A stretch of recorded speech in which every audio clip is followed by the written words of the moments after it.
नमस्कार, मैं हूं आपके साथ विशाल कालरा। प्रधानमंत्री मोदी ने एक्टर अक्षय कुमार के साथ अपनी जिंदगी के कई पलों पर खुलकर बात की है। इस दौरान पीएम मोदी ने अपनी पसंद, नापसंद और जीवन के कई किस्से बताए। नरेंद्र मोदी ने बेहद हंसमुख अंदाज में प्रचारक से प्रधानमंत्री बनने की पूरी कहानी बताई। प्रधानमंत्री मोदी का पहला गैर राजनीतिक इंटरव्यू, एक्टर अक्षय कुमार से संवाद। पीएम ने कहा, संघ की शाखाओं से अनुशासन और टीम भावना सीखी। आज नरेंद्र मोदी ने कहा, कभी नहीं सोचा प्रधानमंत्री बनूंगा। पीएम मोदी ने कहा, ममता दीदी साल में 1-2 कुर्ते और मिठाई बेचती हैं। पीएम मोदी सैनिक बनना चाहते थे, लेकिन सन्यासी बनते बनते राजनीति में आ गए। पीएम ने कहा, कुछ लोग जानबूझकर चुभने जैसा बोलते हैं, नकारात्मकता पर जवाब नहीं देता। प्रधानमंत्री मोदी ने पहले गैर राजनीतिक इंटरव्यू में अपनी जिंदगी से जुड़े कई राज खोले। अक्षय कुमार के साथ बातचीत में पीएम ने अपनी आदतें, जीवन शैली और किस्सों के साथ प्रधानमंत्री बनने तक के सफर का जिक्र किया। पीएम ने बताया कि वो कठोर और अनुशासित हैं, लेकिन किसी को नीचा नहीं दिखाते। पीएम ने समर्पण और अनुशासन को ही जीवन बताया। मोदी ने बताया कि बचपन में संघ की शाखाओं में लीडरशिप और जिंदगी जीने का तरीका सीखा। उन्होंने ये भी बताया कि ममता हर साल उन्हें 1-2 कुर्ते भेजती हैं। आपको हैरानी होगी, और वैसे मैं ये बोलूंगा तो चुनाव में मेरा नुकसान भी हो सकता है, लेकिन ये ममता दीदी साल में आज भी मुझे 1-2 कुर्ते खुद सिलेक्ट करने जाती है और मेरे लिए 1-2 कुर्ते भेजती है। अच्छा, that is something very big to know about. मैं बचपन में संघ की शाखाओं में जाता था। अच्छा, संघ की शाखाओं में बड़े अच्छे वैज्ञानिक खेल होते हैं, बड़े वैज्ञानिक, जिसमें टीम स्पिरिट आए, जिसमें जैसे एक खेल होता है, ये सब सर्कल में बैठते हैं, फिर जो हमारा लीडर होता है वो पूछता है कि आपकी राइट साइड पर जो बैठा है उसकी एक क्वालिटी बताओ। अब है तो खेल, लेकिन आपको उसके कारण कॉन्शियसनेस आता है कि हाँ भाई दूसरे के गुणों को देखना चाहिए। अब खेलते खेलते ही डेवलपमेंट होता है इंसान का, और इसलिए मुझे बचपन में संघ की शाखाओं में खेलों के द्वारा टीम स्पिरिट क्या होती है, रिस्पॉन्सिबिलिटी शेयर करना क्या होता है, ये खेल है संघ में, बहुत बढ़िया खेल है। आपने कभी सोचा था कि आप प्रधानमंत्री बनेंगे? कभी आपने सोचा था? कभी ऐसा विचार नहीं आया। अच्छा। और सामान्य लोगों के मन में बात गले नहीं उतरती है। शायद जो बन जाते हैं सबके जीवन में ऐसा होगा। मैं नहीं मानता हूं कि यानी कोई एकदम फैमिली ही उसी प्रकार से बैकग्राउंड वाली हो और किसी के मन में इच्छा जगती हो तो बहुत स्वाभाविक है। वरना मेरा जो फैमिली बैकग्राउंड है उसमें तो अगर मुझे कहीं अच्छी सी नौकरी की भी मिल गई होती तो शायद मेरी माँ अड़ोस पड़ोस के लोगों को गुड़ खिला देती है। उल्टी घड़ी पहनने वाले प्रधानमंत्री मोदी ने कहा, उन्हें पढ़कर भाषण देना पसंद नहीं है। सिर्फ 3.5 घंटे की नींद लेने वाले पीएम को आयुर्वेद पर अटूट विश्वास है। पीएम के मुताबिक उनकी मां उन्हें आज भी पैसे देती हैं। जितने मेरे साथी हैं, मेरे जानने वाले लोग हैं, या हमारे जो अब सरकार में आया हूं तो डॉक्टर भी रहते हैं, उन सबका मेरे से एक ही आग्रह रहता है कि मेरी नींद में बढ़ाऊं। राष्ट्रपति ओबामा जब मुझे मिले तो वो भी सबसे पहले मेरे से इसी के में उलझ गए। बोले, मोदी जी क्यों ऐसा करते हैं? बोले, हम दोनों अच्छे दोस्त हैं जी, तू तारीख करके बुलाते हैं एक दूसरे को। तो तू ऐसा क्यों करता है जी? तुझे आज पता नहीं है, ये तेरा नशा है काम का, तुम करते रहोगे, लेकिन तुम अपना नुकसान कर रहे हो। और वो जब भी मिलते हैं कि तुम मेरी बात मानते हो कि नहीं मानते हो, कोई नींद बढ़ाई कि नहीं बढ़ाई। अब पता नहीं मेरा एक बॉडी साइकिल ऐसा हो गया है। आप मंथली आपकी जो सैलरी में से कुछ आप अपनी माता जी को भेजते हैं? ऐसा है कि हमारी माता जी खुद मुझे देती है आज भी। अच्छा, वो भेजती हैं? आज देती है। जैसे जब भी मिले जाऊंगा तो ₹1.25 वो पक्का मेरे हाथ में देती है आज भी। अच्छा। और वो हमसे कभी अपेक्षा नहीं करती, कभी अपेक्षा नहीं करती, उनको जरूरत भी नहीं है। दूसरा, शायद मैं एक ऐसा मुख्यमंत्री भी रहा और एक ऐसा प्रधानमंत्री रहा हूं, मेरे परिवार पर का कोई खर्चा सरकार पर नहीं, वरना बाकियों को परिवार का मेडिकल हेल्प मिलता है, सब मेरे परिवार कुछ लेता नहीं, कुछ नहीं लेता। प्रधानमंत्री मोदी ने आज कांग्रेस और ममता बनर्जी पर तीखे हमले किए। प्रधानमंत्री ने दावा किया कि बंगाल में अत्याचार करने वाली सरकार का जाना अब तय है। प्रधानमंत्री ने सेना के शौर्य की तारीफ करते हुए कहा कि अब आतंकियों में दहशत का माहौल है। प्रधानमंत्री मोदी का विपक्ष पर हमला, कांग्रेस नेताओं ने वीरों का अपमान किया।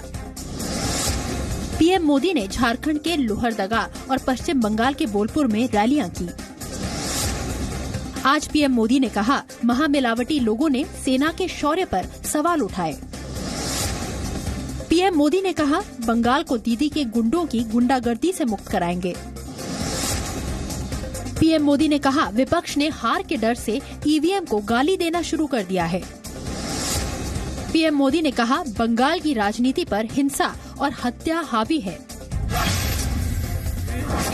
प्रधानमंत्री मोदी ने झारखंड के लोहरदगा और पश्चिम बंगाल के बोलपुर में ममता बनर्जी और कांग्रेस को निशाने पर लिया।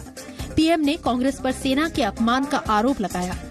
पीएम मोदी ने कहा, चुनाव के दौरान हिंसा को हथियार बनाने वाली ममता की विदाई का 23 मई से काउंटडाउन शुरू हो जाएगा। पहले 3 चरणों के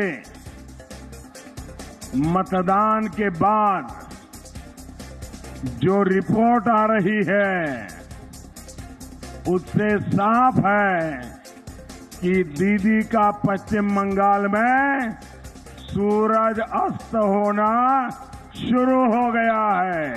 ये लोग पाकिस्तान को सबक सिखाने वाले हमारे वीरों पर ही सवाल उठा रहे हैं। वो कह रहे हैं, सबूत लाओ, सबूत लाओ, तब हम मानेंगे कि पाकिस्तान में आतंकियों पर हमला हुआ। वो हमारे देश के वीर जवानों की नीयत पर, उनके पराक्रम पर शक कर रहे हैं। प्रियंका गांधी वाड्रा ने प्रधानमंत्री मोदी पर बड़ा आरोप लगाया है। प्रियंका ने आरोप लगाया कि प्रधानमंत्री जनता के बीच कम और विदेशी दौरों पर ज्यादा जाते हैं। वहीं बीजेपी अध्यक्ष अमित शाह ने राहुल गांधी पर कैसे निशाना साधा, ये भी आपको बता दें। प्रियंका गांधी वाड्रा का मोदी पर बड़ा हमला, कहा पीएम का जनता से नाता टूटा। यूपी के फतेहपुर में प्रियंका बोली, पीएम के पास वाराणसी के गांवों में जाने का वक्त नहीं। आज प्रियंका ने कहा, चौकीदार अमीरों के होते हैं, गरीबों के नहीं। बीजेपी अध्यक्ष अमित शाह का आरोप, टुकड़े टुकड़े गैंग के साथ राहुल गांधी। चौथे चरण की वोटिंग के लिए चुनावी रैलियां। अमित शाह ने कहा, पाकिस्तान में आतंकियों पर कार्रवाई से कांग्रेस परेशान।